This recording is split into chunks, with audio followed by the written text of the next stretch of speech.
Assalamualaikum warahmatullahi wabarakatuh. Tidak ada kata yang paling indah kita ucapkan selain puji syukur kehadirat Allah Subhanahu wa Ta'ala. Karena pada kesempatan ini kita diberikan kekuatan, kesehatan, baik lahir maupun batin, dan juga kita diberikan nikmat dari Allah Subhanahu wa Ta'ala. Anak-anakku yang saya cintai, bagaimana kabarnya semua nak ketika berada di rumah?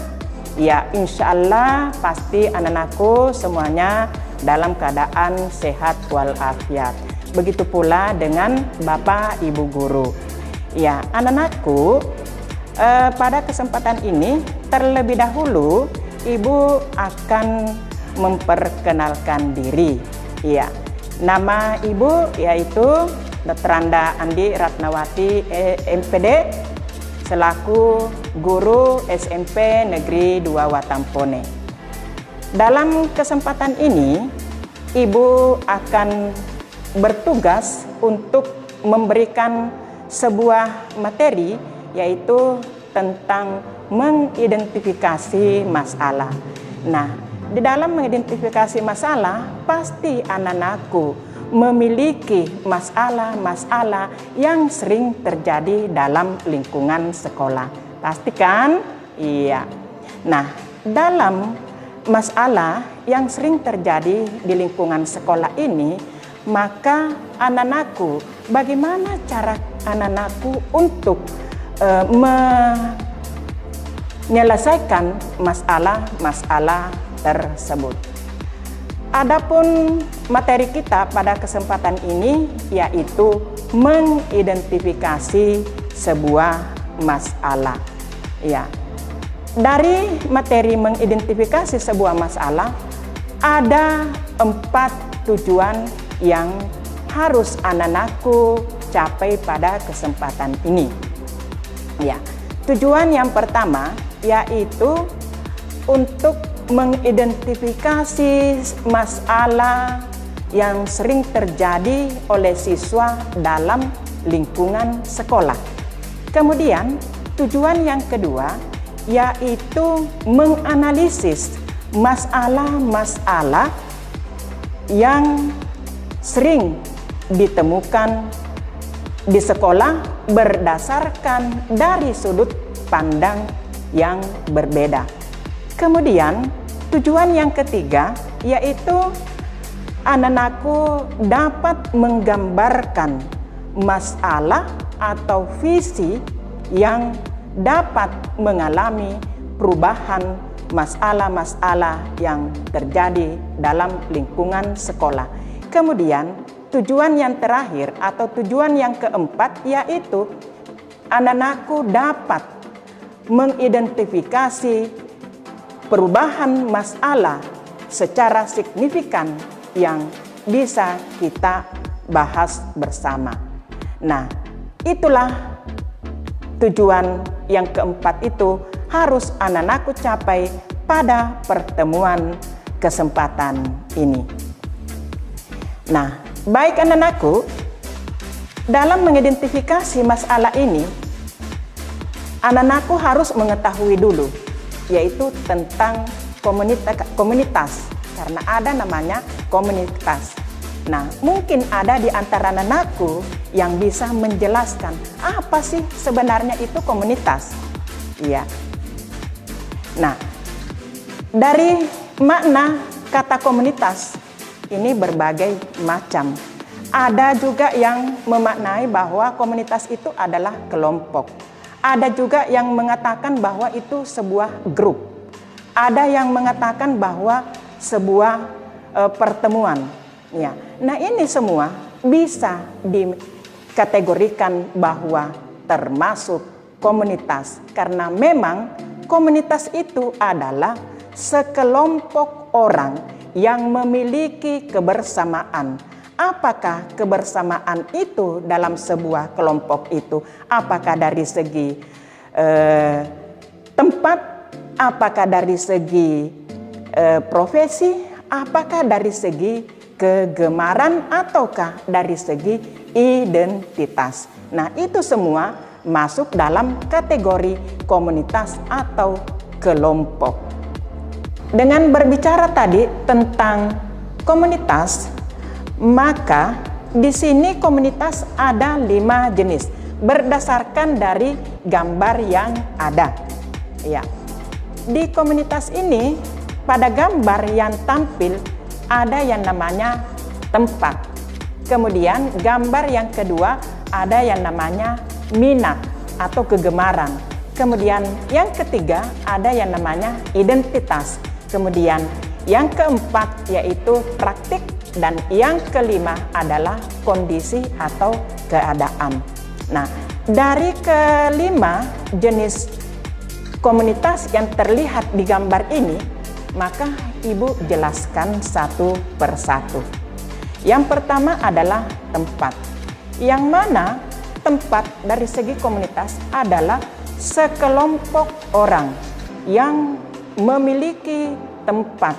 Namun di sini ada perbedaan dari segi geografis, dari segi pedesaan, pinggiran kota, ataukah perkotaan yang memiliki kesamaan dan juga suatu pekerjaan yang sama. Kemudian yang kedua yaitu minat. Di minat, ketika kita berbicara dalam komunitas, maka sekelompok orang yang memiliki minat atau kegemaran yang sama. Nah, minat atau kegemaran yang sama ini biasanya terdapat pada minat olahraga atau hobi olahraga, minat dari bidang kesenian, minat dari bidang keagamaan, ataukah menulis grafik dan sebagainya. Nah, ini terjadi sebuah minat atau kegemaran yang sama. Kemudian yang ketiga atau jenis komunitas yang ketiga yaitu identitas. Nah, sekelompok orang memiliki identitas yang sama. Nah, ini biasa terjadi pada agama, memiliki agama yang sama. Kemudian budaya, memiliki budaya yang sama. Ya. Kemudian jenis komunitas yang keempat yaitu praktik. Nah, dalam praktik ini bahwa sekelompok orang yang memiliki profesi atau pekerjaan yang sama. Kemudian jenis yang terakhir yaitu kondisi atau keadaan. Sekelompok orang yang memiliki kondisi yang sama, seperti dampak dari adanya faktor alam seperti bencana alam. Ya. Selain dari bencana alam juga biasa terjadi dalam kebijakan pemerintah. Nah, ini biasa mengalami perubahan.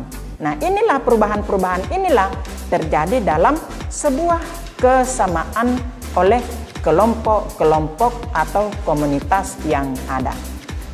Nah, baik, setelah Ibu menjelaskan dari kelima jenis komunitas, maka Ibu akan melangkah ke pemetaan komunitas. Dalam pemetaan komunitas ada dua hal. Pemetaan yang pertama yaitu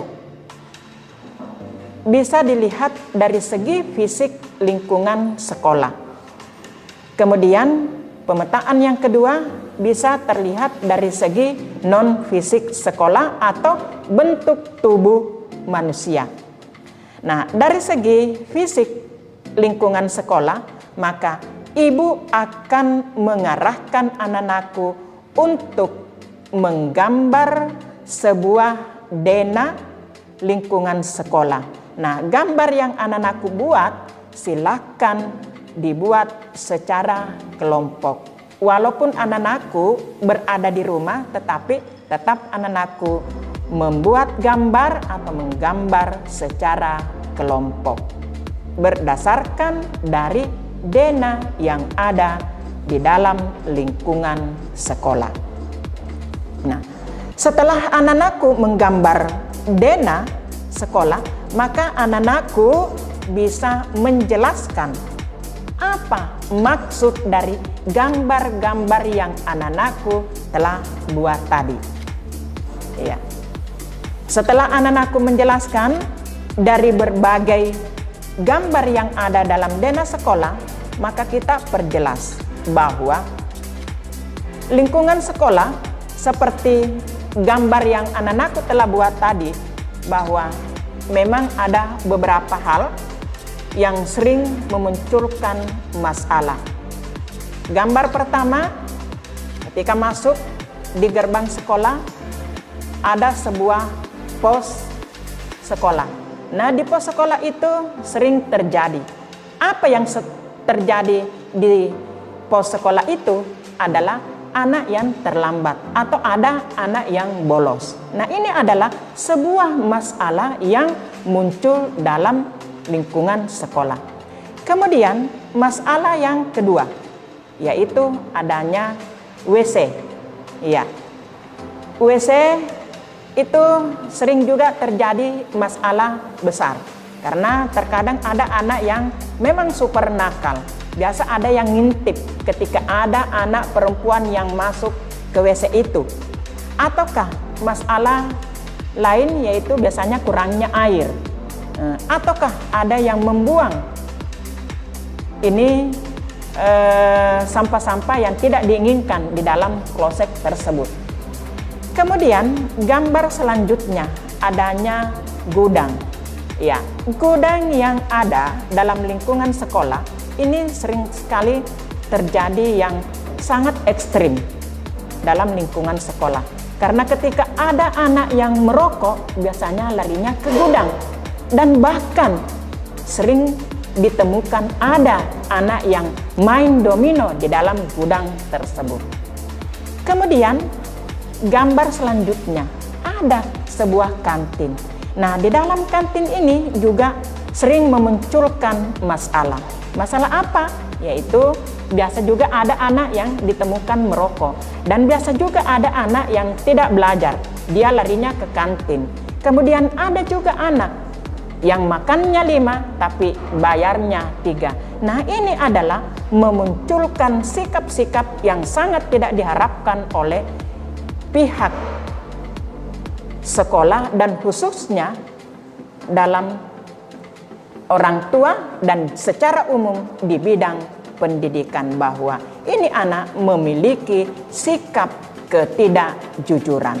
Nah, olehnya itu dari sekian gambar yang ada yang bisa memunculkan permasalahan-permasalahan dalam gambar denah sekolah tersebut, maka anak-anakku bisa menentukan kira-kira masalah apa yang akan kita atasi secara bersama supaya bisa hilang sedikit demi sedikit. Mungkin dari perubahan yang ada tidak bisa kita langsung melihat secara signifikan, tetapi sedikit demi sedikit akan mengalami perubahan. Olehnya itu, anak-anakku bisa menentukan mana masalah yang bisa kita atasi secara bersama. Akhirnya semua masalah yang sering muncul dalam lingkungan sekolah hilang atau tiada. Ya. Kemudian selain dari fisik lingkungan sekolah, yaitu non-fisik. Nah, dari non-fisik ini biasa kita lihat bentuk tubuh manusia. Nah, olehnya itu Ibu akan mengarahkan lagi untuk membuat gambar. Nah, gambar yang dibuat ini yaitu kelompok besar. Untuk kelompok besar berjenis kelamin laki-laki, silahkan menggambar manusia yang berjenis kelamin laki-laki. Dan siswa yang berjenis kelamin wanita, silahkan menggambar sebuah jenis kelamin wanita. Nah, di gambar tersebut sudah terlihat kira-kira mana yang memunculkan masalah. Nah, saya akan tanya dulu kepada siswa laki-laki. berdasarkan gambar yang telah dibuat, masalah yang sering muncul di gambar tadi. Nah, ini ada gambar yang berambut gondrong. Nah, ini memunculkan sebuah masalah bahwa kesepakatan atau peraturan yang berlaku dalam lingkungan sekolah, maka siswa yang berjenis kelamin laki-laki harus memiliki rambut dengan ukuran maksimal 3 cm. Nah, ketika kita melihat gambar yang ada, itu sudah lewat dari batas. Maka ini adalah sebuah masalah. Nah, ini muncul lagi bullying, dipanggilnya si gondrong. Nah, kemudian siswa perempuan, nah ini terlihat agak merah bibirnya. Ya, kemudian kerudungnya, dia memakai kerudung yang berjenis kain. Padahal dalam lingkungan sekolah sudah disepakati bahwa tidak boleh memakai lipstik bagi siswa perempuan dan tidak boleh memakai kerudung yang bermotif atau berjenis kain yang ini. Tetapi harus kerudungnya itu yang sudah jadi, yang langsung pasang. Nah, ini ketika ada anak yang ditemukan seperti itu, ini adalah membuat lagi sebuah masalah.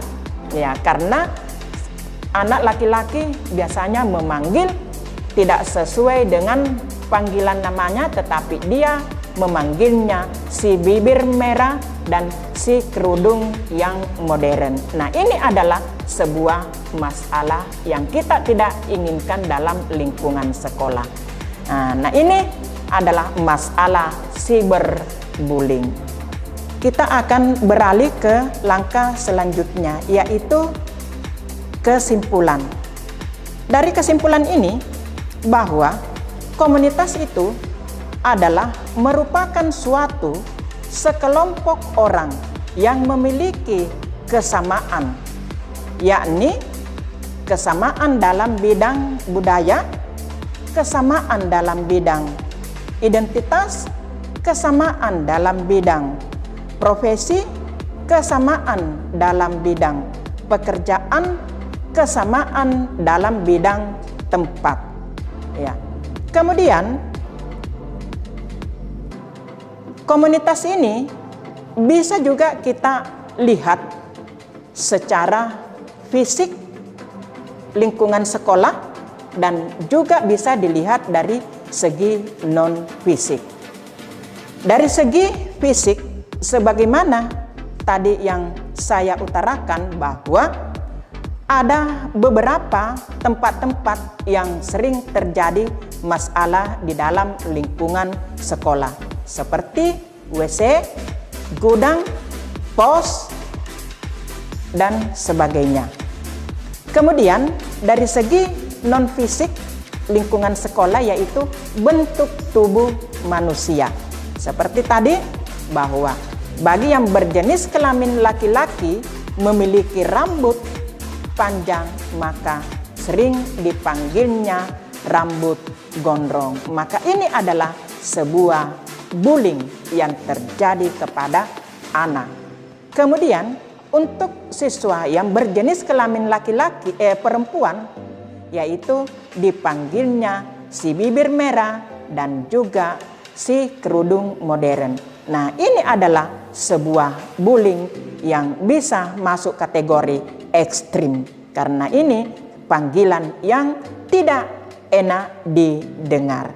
Nah, olehnya itu, maka marilah secara bersama-sama untuk menyelesaikan masalah-masalah yang sering muncul dalam lingkungan sekolah. Mudah-mudahan masalah tersebut bisa teratasi secepat mungkin. Maka materi ini Ibu akhiri, mudah-mudahan bermanfaat bagi kita semua dan bernilai ibadah, khususnya saya secara pribadi. Dari itu, Ibu mundur diri di hadapan anak-anakku. Saya akhiri dengan ucapan Assalamualaikum warahmatullahi wabarakatuh, dan Selamat siang, mudah-mudahan anak-anakku tetap betah berada di rumah selama adanya pandemi COVID-19 ini, dan kita menutup dengan doa bersama. Wabillahi taufiq wal hidayah. Assalamualaikum warahmatullahi wabarakatuh.